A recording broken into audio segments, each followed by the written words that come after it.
Hello everyone, welcome to Judicial Beings. तो हमने already chapter कहाँ तक कर लिया था? चैप्टर 9 तक का वीडियो मैंने अपलोड कर दिया है। चैप्टर 9 तक का वीडियो सारा अपलोडेड है, एमसीक्यू विद एमसीक्यूज, और उसमें कहीं कहीं समझा भी दिए हैं, तो आपका उससे चैप्टर कंप्लीट हो जाता है। और सामने प्लीज़ बेयर एक्ट ले कर बैठना। चैप्टर 9 कंप्लीट हो गया, तो अब हम लोग कौन सा करेंगे? चैप्टर 10 कंप्लीट करेंगे। और चैप्टर 10 बहुत इंपॉर्टेंट हो जाता है मेंस पर्सपेक्टिव से, ठीक ना। प्रीलिम्स में तो चलो आएगा ही, लेकिन मेंस पर्सपेक्टिव से भी ये बहुत इंपॉर्टेंट होता है। इसमें क्या दिया है चैप्टर 10 में? चैप्टर 10 में तुम्हारा मेंटेनेंस दिया हुआ है, ठीक ना। तो ये इसमें तो भाई जैसे क्वेश्चन आ जाता है, बिहार में ही आया था, तो इसमें तुमको पूरा भर भर के लिखना पड़ता है। और केस लॉज तो इसमें बहुत ज़्यादा हैं, तो वो भी सब लिखने पड़ते हैं। सेक्शन तो तुमको जो समझाना है वो समझाना ही है, वो तो तुम्हारा रहेगा ही। केस लॉज भी इसमें बहुत सीखना है, ठीक है ना। स्टार्ट हो जाता है साबानों से लेके, अब उसमें सेकुलर स्ट्रक्चर बताओ 125। अब ये तुम्हारा पहले कौन सा सेक्शन था? सबको यही याद रहता था 125 था मेंटेनेंस में। अब ये कहाँ पे चला गया है तुम्हारा मेंटेनेंस? ये चला गया है 144 में, 144 में, ठीक ना। तो ये सब भी तुम्हारा अब सीक्वेंस भी बदला है, तो वो भी याद रहेगा। कंटेंट में भी कुछ चेंजेज हुए हैं, ठीक ना, तो वो सब भी देखना पड़ेगा। मतलब मेजर चेंजेज नहीं है, लेकिन चेंजेज हैं जिससे क्वेश्चंस बन सकते हैं, ठीक ना। और अपना प्रिपरेशन जो रखें, हमेशा बेयर एक्ट बेस्ड रखें। जो भी बेयर एक्ट पढ़ रहे हो, जिसका भी मान लेते हैं वीडियो फॉलो कर रहे हो, उसका बेयर एक्ट जैसे वो समझा रहे हैं पढ़ लिए, तो वहीं पे मार्क कर दो, या वहीं पे अपना अपने जैसे तुम समझ रहे हो जिस लैंग्वेज में, उसी को लिख दो वहाँ पे। कि जब रिवीजन करोगे ना, तो ये नहीं कि तुमको वापस वीडियो देखना पड़े या तुमको कुछ और देखना पड़े। तुमको बस वो एक्सप्लेनेशन देख के समझ में आ जाए जो तुम खुद से लिखे हो। इससे क्या हो जाता है, टाइम बहुत बचता है, ठीक ना। टाइम बहुत बचता है और तुम ज़्यादा से ज़्यादा कम टाइम में रिवीजन कर सकते हो। जिसका ये वाला फॉर्मेट रहेगा कि ज़्यादा से ज़्यादा कम से कम टाइम में ज़्यादा से ज़्यादा रिवीजन हो जाए, मेंस भाई वही फाड़ते हैं एकदम। मेंस में वही लोग आग लगा देते हैं पूरा, ठीक ना। तो अपना प्रिपरेशन जो रखें, हमेशा मेंस ओरिएंटेड रखें। ये नहीं कि अब प्रीलिम्स पहले देख लेते हैं फिर मेंस देखा जाएगा। उसी में एक अटेम्प्ट तुम्हारा 2 अटेम्प्ट बर्बाद हो जाता है लोग का। तो हमेशा प्रिपरेशन कैसा रखना है कि मेंस होते रहे मेरा। अब प्रीलिम्स से तुम्हारे हाथ में है ना भाई, तुम 2-3 बुक एमसीक्यू का रट लोगे, तुम्हारा हो जाएगा ख़त्म उसी में मेंस। एपीओ ओपीओ तो पूरा खेल इसी का है। तुम्हारा प्रीलिम्स से निकला, मेंस में तुमको अच्छा लिख देना है, बस हो गया। यूपी यूपी का तो एग्ज़ाम देख ही रहे हो क्या है। तो ये जो वीडियो हम शुरू ही किए थे यूपी एपीओ पर्सपेक्टिव से, ठीक ना, ये एमसीक्यू सारा कवर्ड हो जाएगा, तो स्टूडेंट्स का रिवीजन हो जाएगा। अब इसमें बीएनएसएस हम करा रहे हैं अभी, 9 चैप्टर्स ऑलरेडी करा चुके हैं। और भी तुम्हारा जो बटेगा, आप कितना चैप्टर बचा, 30 चैप्टर्स 30 वीडियो में हम कंप्लीट करा देंगे, गारंटी लेते हैं। बीएनएसएस उठाए हैं तो ख़त्म करेंगे, पहले भी हम बताए हैं वीडियो में। ये तो ख़त्म होके ही रहेगा, ये नहीं कि हम बीच में छोड़ के अब मैम बिजी हैं, ये है कुछ भी होगा, कहीं भी कंडीशन होगा, हम अपना बीएनएस का ये वीडियो कंप्लीट होगा तुम्हारा। तो एकदम सिक्योर रहना, कोई प्रॉब्लम नहीं है, कहीं जाने की ज़रूरत नहीं है, यहीं पे कंप्लीट होगा। और सारा एमसीक्यू ख़त्म हो जाएगा तुम्हारा, कहीं तुमको देखने की ज़रूरत ही नहीं पड़ेगा। तो शुरू करते हैं बिना टाइम वेस्ट किए चैप्टर 10 से। यह है तुम्हारा चैप्टर 10। अब मेंटेनेंस पूछा जाएगा कि अब चैप्टर किस चैप्टर में है, तो वो भी तुमको बताना होगा कि चैप्टर 10 में है भाई, ठीक ना। ये भी क्वेश्चन बन जाएगा। अब जैसे आ गया तुम्हारा पहला ही क्वेश्चन पूछ दिया,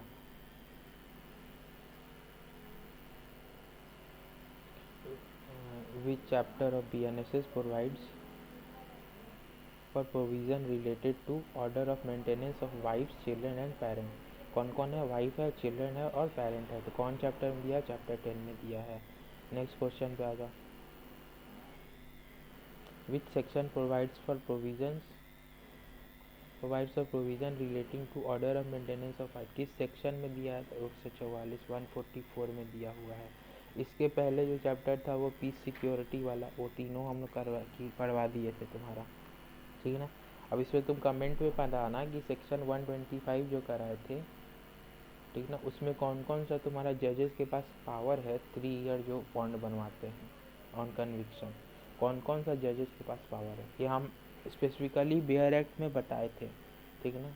तो बताना ये ऊपर ऊपर नहीं बताना है, डिटेल में जो हम बताए थे कितने जजेज हैं क्या है वो बेयर है तुम्हारा कमेंट में हमको बताना, तब हमको लगेगा कि तुम सीरियसली देख रहे हो, नहीं तो बस हवाबाजी हो रहा है। क्वेश्चन नंबर 2 पे आ जाते हैं, विच सेक्शन, तो 124 3 who can pass order under provision, ये JMFC करता है फर्स्ट क्लास। यूपी में सीधे JMFC बनते हैं लोग, बिहार में पहले JMSC बनते हैं सेकेंड क्लास, फिर 1 साल या 2 साल की ट्रेनिंग के बाद वो लोग का JMFC में प्रमोशन कर दिया जाता है। Question number 4, which one of the following is true amongst the following? If any person having sufficient means neglects or refuses to maintain his mother, she can apply under 144 BNSS। इसमें से सही कौन सा है? दूसरा only wife can get गलत है, only the children गलत है, no order of maintenance can be passed on ये गलत है, 144 है तुम्हारा A होगा, ठीक है। क्योंकि मदर और फादर को भी राइट है मेंटेनेंस का, अपने डॉटर से या सन से ले सकते हैं। अब इसमें केस बताना कि मैरिड डॉटर से तुम्हारा मेंटेनेंस लेने वाला केस कौन सा था, ठीक ना, ये केस बेस्ड है, तो अपना बताना बेयर एक्ट में, या तुम जहाँ से पढ़ रहे हो सर्च करना। Question number 5, a person having sufficient means rejecting to maintain his parent is liable to. अब इसमें क्या होगा, मेंटेन करने के लिए, ये सब नहीं होता, अरेस्ट फॉर फ्यूचर नहीं होगा आपका, ठीक ना, ये सब गलत है। आपका मेंटेनेंस के लिए आप लायबल है, मेंटेन आप करेंगे उनको। Question number 6, an order of maintenance is given in case of indigent parents, ठीक है ना, किस में दिया जाता है, तो ए है तुम्हारा as a matter of right under 144 BNS, क्योंकि ये राइट है वो लोग का, ठीक ना। अब इसी के रिगार्डिंग एक अमेंडमेंट भी हुआ है तुम्हारा, ठीक ना, पहले ये वाला पार्ट नहीं था कि ये लोग रिजाइड कहाँ करते हैं, जैसे ऑर्डर इन्फोर्स करवाना है मेंटेनेंस का, ठीक ना, या किस कोर्ट में करवाना है, कि इसके लिए पेरेंट्स वाला प्रोविज़न नहीं था, कि पेरेंट्स जहाँ रिजाइड कर रहे हैं वो वाला पार्ट नहीं था, इसको इस बार इंक्लूड किया गया, तो ये एक चेंज हुआ है, तो मे बी क्वेश्चन बन सकता है वहाँ से। 6 पे आ जाते हैं, 6 हो गया तुम्हारा। क्वेश्चन नंबर 7 पे आ जाओ,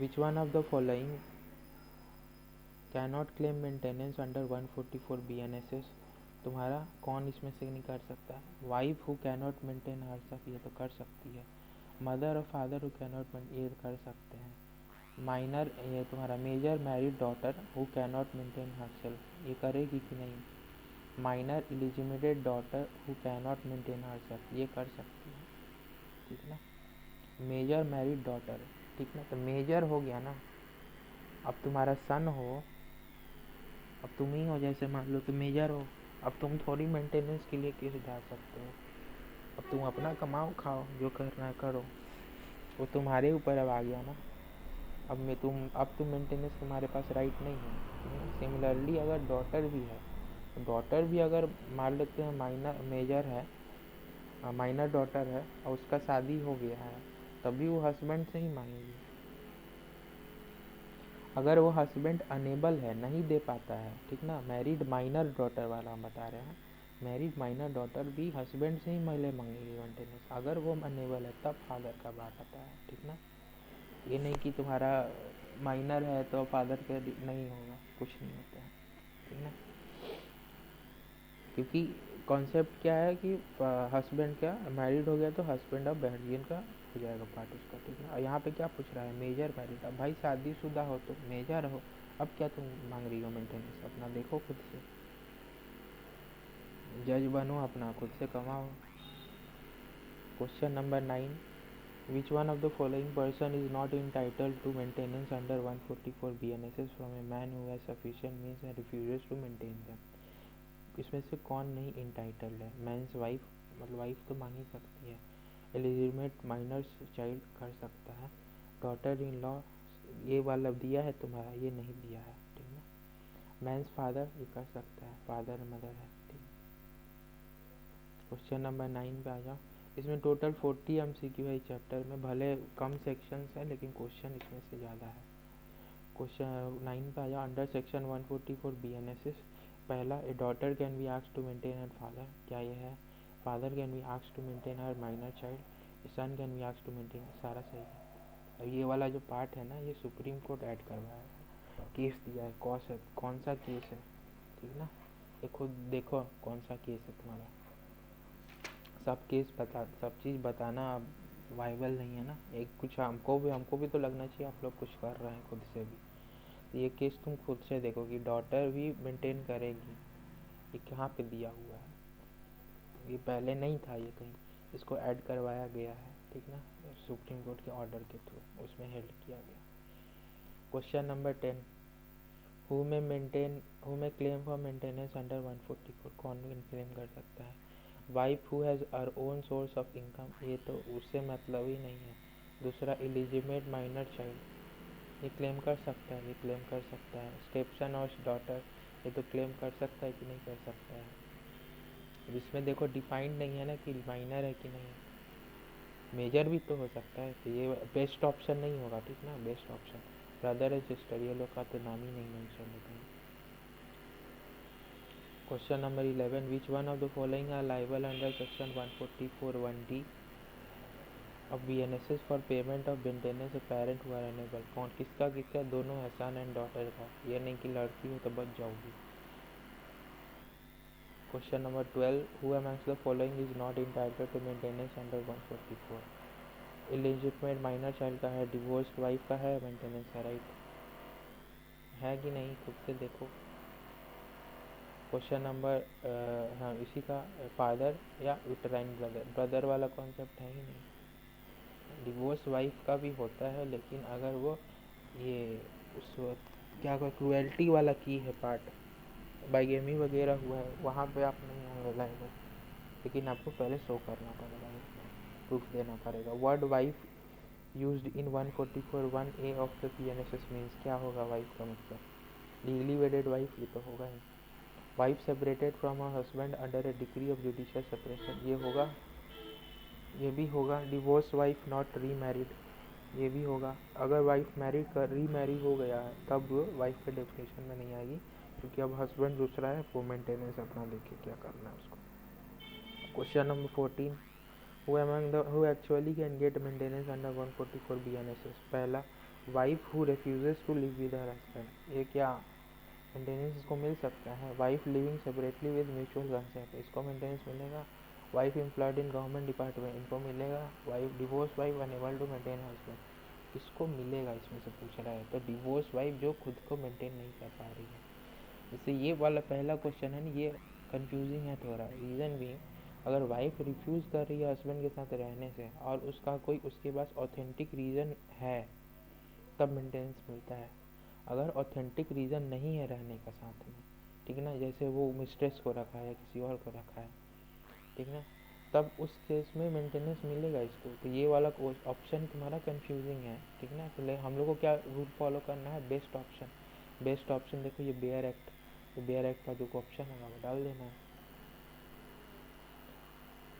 question number 15, a divorce wife is entitled to maintenance from husband, कब तक, till she marriage, till her sons becomes major, till she is employed, till her death, कब तक वो होगा, जब तक वो शादी नहीं करती। डिवोर्स की है तो कब तक उसको मेंटेनेंस मिलेगा, जब तक वो खुद रीमैरी नहीं कर लेती है।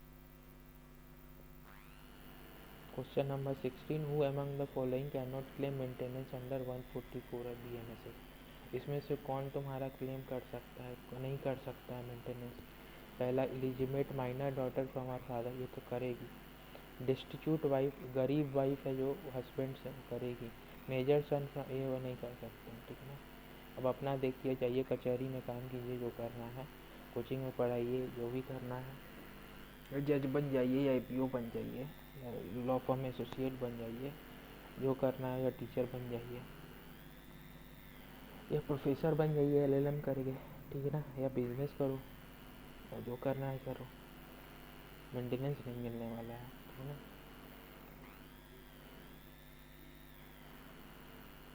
Question number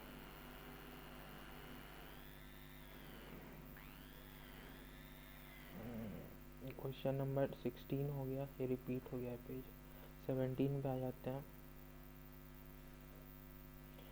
Who amongst the following unable to maintain herself due to physically abnormality can not claim maintenance from 144। कौन नहीं कर सकता है? Illegitimate minor, unmarried daughter, minor है अनमैरिड है, कर सकती है।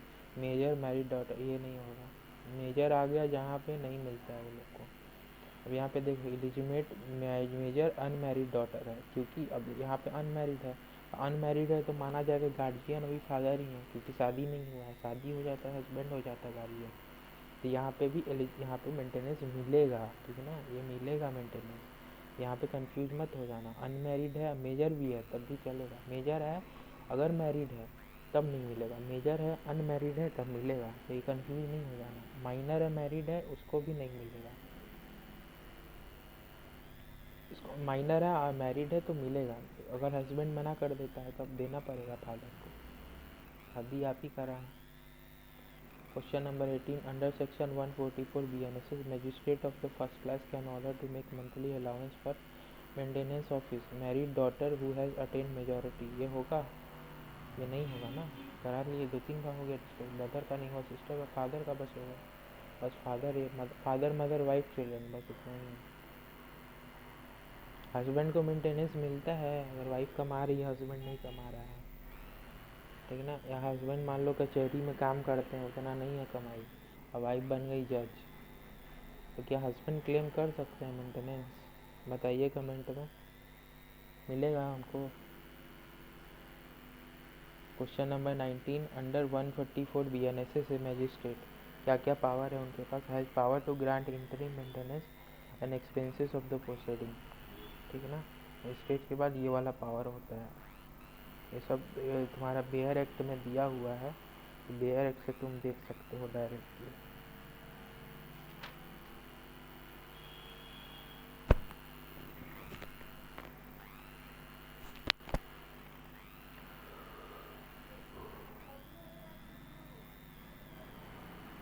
क्वेश्चन नंबर 20 पे आ जाओ। An order for monthly allowance for maintenance और interim maintenance and expenses of proceeding under 144 BNSS shall be payable from date of order. कब से ये दिया? ये इंपॉर्टेंट क्वेश्चन है, ठीक है, ध्यान से देख लीजिए। ठीक है, ऑर्डर जब मंथली अलाउंस का होता है तो कब से दिया जाएगा? डेट ऑफ ऑर्डर से, from date of application of maintenance और interim maintenance and expenses of the proceeding, उस दिन से, या फ्रॉम डेट ऑफ ऑर्डर और if so order from date of application of inter. ये वाला ऑप्शन ये बेयर एक्ट में दिया हुआ है, ठीक ना, तो वहीं से उठा के कुछ दिया है तुमको। अब इसका कौन सा तुम्हारा है ये देख लेना तुम। 144 का सब क्लॉज 2 बेयर एक्ट है सामने, हमेशा बोलते हैं, मार्क करके रख लेना। उसमें ये वाला दिया है, उसमें क्या है, डेट ऑफ ऑर्डर से हो जाएगा, या जिस दिन, या डेट ऑफ एप्लीकेशन जो तुम मेंटेनेंस का लगा। ऑर्डर मान लो एप्लीकेशन तुम आज लगाए, ऑर्डर आने में 40 दिन या 50 दिन 2 साल लग गया, ठीक है ना। तो भाई अब तुम उतना थोड़ी वेट करोगे, ये उस दिन से ही ऑर्डर कर दिया जाएगा maintenance.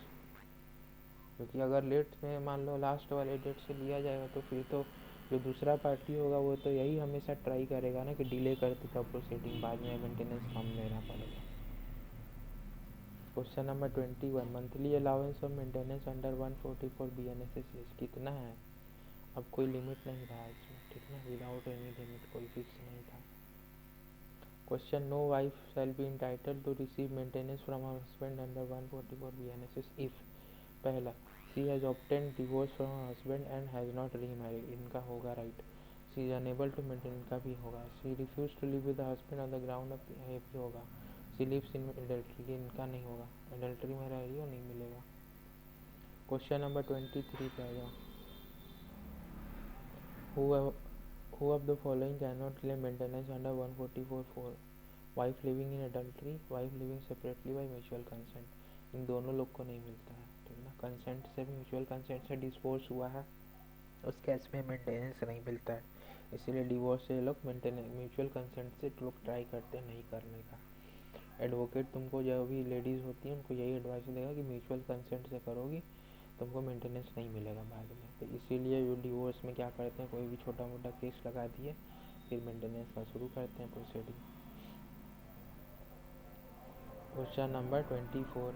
An order of maintenance of or interim allowance can be cancelled under circumstances stated. अब interim allowance किसके अंडर अलाउ किया जाता है, किस सेक्शन के अंडर? ये तुम्हारा दिया हुआ है 144(5) के अंडर बेयर एक्ट है, उसी में तुम मार्क कर सकते हो, ठीक ना।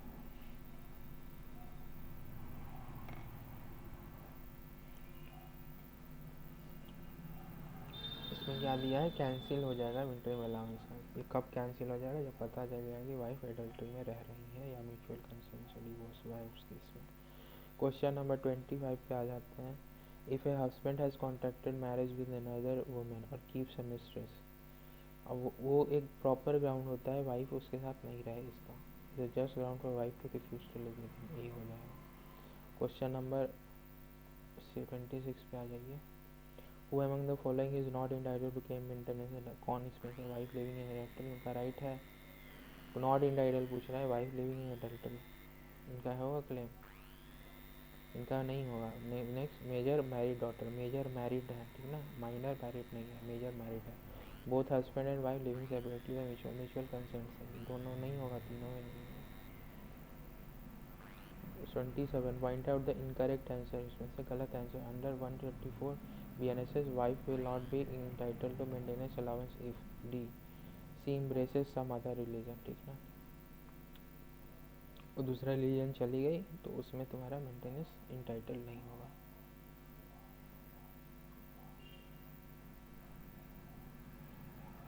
क्या इस केस में तुम्हारा मेंटेनेंस जो होगा, ये ग्राउंड नहीं होगा मेंटेनेंस नहीं देने का, ठीक ना, ये सब ग्राउंड है मेंटेनेंस नहीं देने का।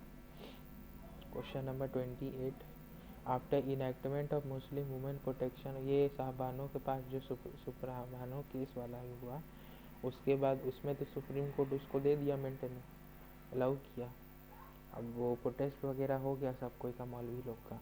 उसके बाद कांग्रेस अपना एक्ट ले आया, उस ऑर्डर को निरस्त किया। यही एक्ट था तुम्हारा मुस्लिम women protection of right of and divorce act 1986। अब इसी के जो एक तुम्हारे जो लॉयर लड़े थे ना उस समय, ठीक ना, जिनका बाद में आता है केस, डैनियल लतीफ़ी, वही लड़े थे उसमें केस, तो उन्हीं का बाद में वो केस, बाद में 2002 में जो ऑर्डर हुआ है लतीफ़ी वाला केस में, उन्हीं का देन है। तो वो लड़े खुद, जब से ये एक्ट हटा दिया कांग्रेस, तो उसके बाद वो लड़े हैं डैनियल लतीफ़ी। तो उसमें सेकुलर नेचर डिक्लेयर किया, ये रिलीजन बेस्ड है ही नहीं है एक्ट, ये तो सेकुलर नेचर है। तो इसमें कैसे आप बोल सकते हैं कि एक रिलीजन के लिए होगा, एक रिलीजन के लिए नहीं होगा, सबके लिए है, ये सेकुलर नेचर है इसका।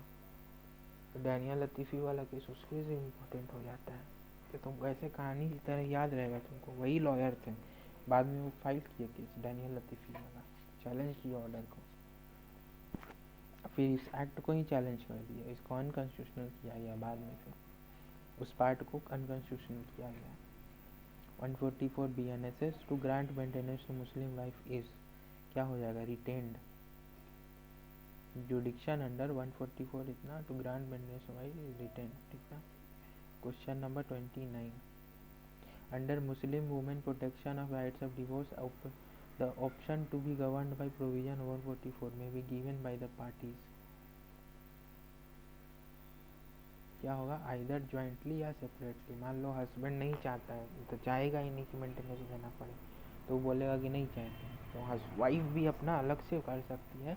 ये मेंटेनेंस का जो प्रोसीडिंग हो रहा है ना, ये PNSS के अंडर हमको चाहिए। 430 में आ जाओ, remedies under 24 Hindu marriage act and 144 BNSS are, क्या है, इंडिपेंडेंट ऑफ ईच अदर। इसमें हस्बैंड को भी मेंटेनेंस अलाउड है, ठीक ना। तो शुरू में जैसे पूछे थे आपसे हस्बैंड को कहाँ मिलता है कि नहीं मिलता है, लेकिन हिंदू मैरिज एक्ट में मिलता है, यहाँ पे नहीं मिलेगा। 31, under which one of the following section ऑफ BNSS procedure for proceeding under 144 is given, किस में दिया हुआ है, 145 में दिया हुआ है, ठीक है।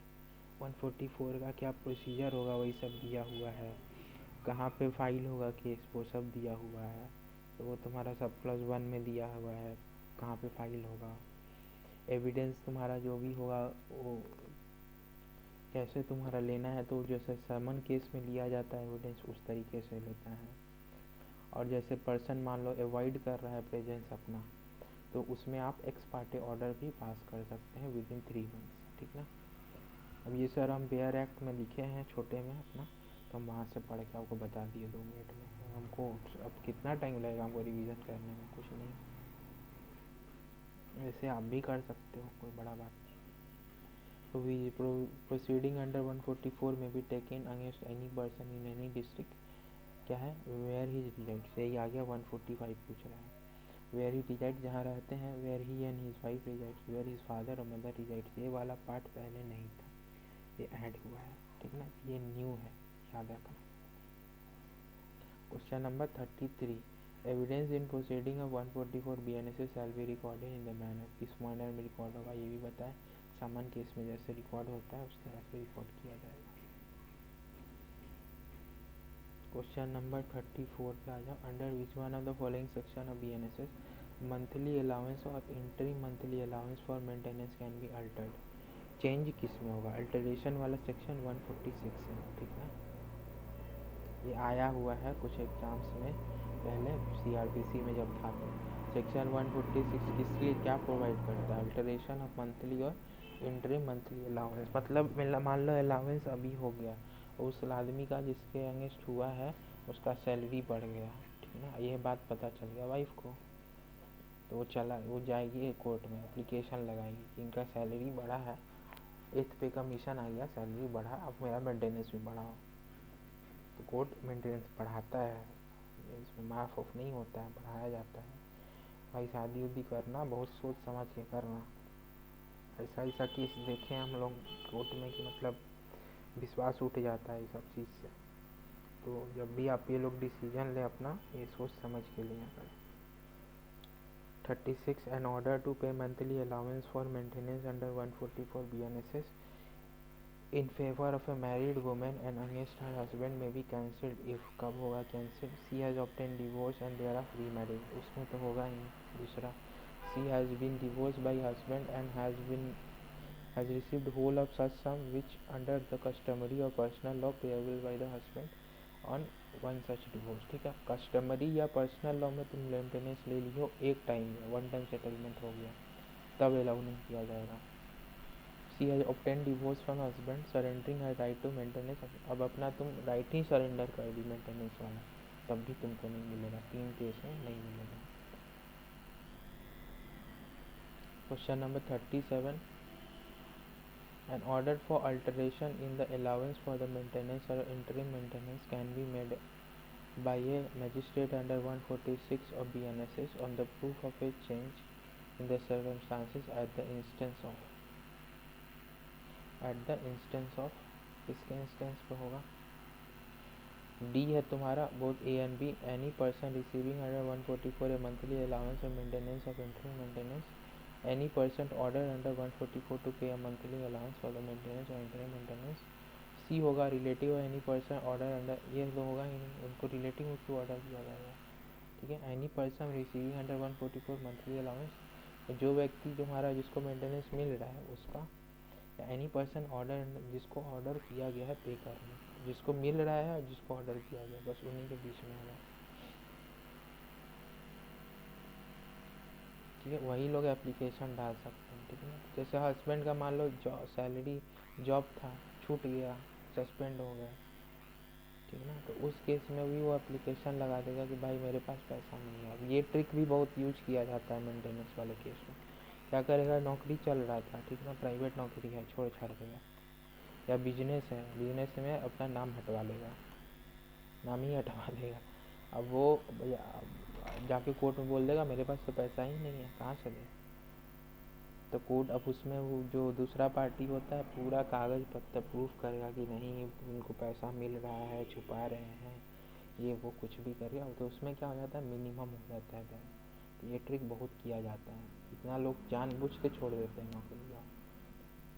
हम सुख में नहीं रहेंगे तुमको भी नहीं रहने देंगे, तो छोड़ ही देते हैं नौकरी, कुछ और अपना चुपचाप कर लेंगे किसी और के नाम से, इतना तक लेवल चला जाता है। इसीलिए शादी ब्याह सोच समझ के कीजिए। Enforcement of order and maintenance is covered under section किसमें है, इन्फोर्समेंट कराने का ऑर्डर किसमें है, ये आ जाता है 147 में तुम्हारा दिया हुआ है। चैप्टर कौन सा है मेंटेनेंस का? हम लोग कौन सा चैप्टर कर रहे हैं? चैप्टर 10,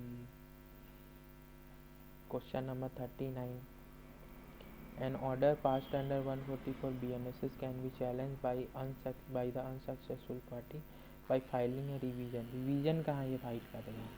सेशंस कोर्ट में या हाई कोर्ट में फाइल होता है। पहले तुम JMFC के पास में जाओगे, फैमिली कोर्ट में होता है ये। फिर वहाँ से तुम्हारा जब अपील होगा या रिवीजन में भेजा जाएगा, ठीक है ना, तब कहा जाएगा सेशंस जज या हाई कोर्ट के पास, ठीक है ना। रिवीजन क्यों किया जाता है? रिवीजन का मतलब क्या होता है?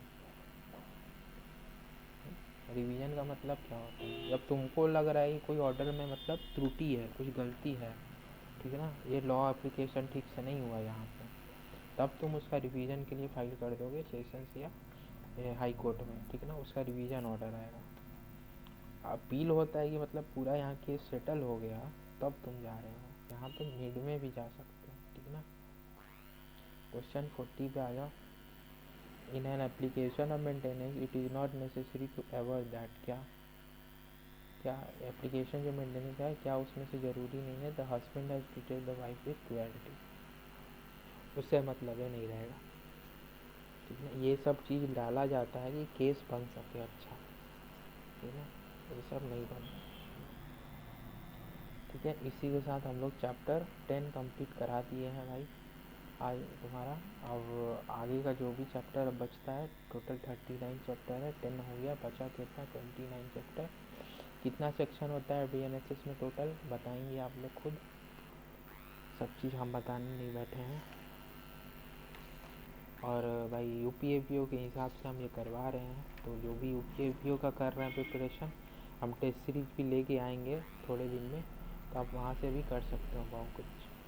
तो टेस्ट सीरीज हम जैसे ही लेके आते हैं UPAPO का, मैं नोटिफिकेशन अपने जो इंस्टाग्राम है वहाँ पे मैं अपलोड कर दूँगा, या मेरा जो टेलीग्राम का चैनल है मैं वहाँ पे अपलोड कर दूँगा, आप लोग वहाँ से देख सकते हैं। टेलीग्राम का लिंक मेरे बायो में दिया हुआ है यूट्यूब वाले में, आप वहाँ से ज्वाइन कर सकते हो। जुडिशियल बीइंग्स करके है, ठीक है ना। जुडिशियल बीइंग्स तुम्हारा ये इंस्टाग्राम पे भी मिल जाएगा। वहाँ पे मेरे ऑलमोस्ट 21 के भगवान की कृपा से 21,000 लोग हो गए हैं फॉलोअर, तो वहाँ पे ज़्यादा एक्टिव रहता हूँ मैं। तो वहाँ पे अगर कोई मैसेज वगैरह भी हो तो आप कर सकते हैं, DM में रिप्लाई वगैरह मिल जाएगा, ठीक है ना। Thank you for watching this video.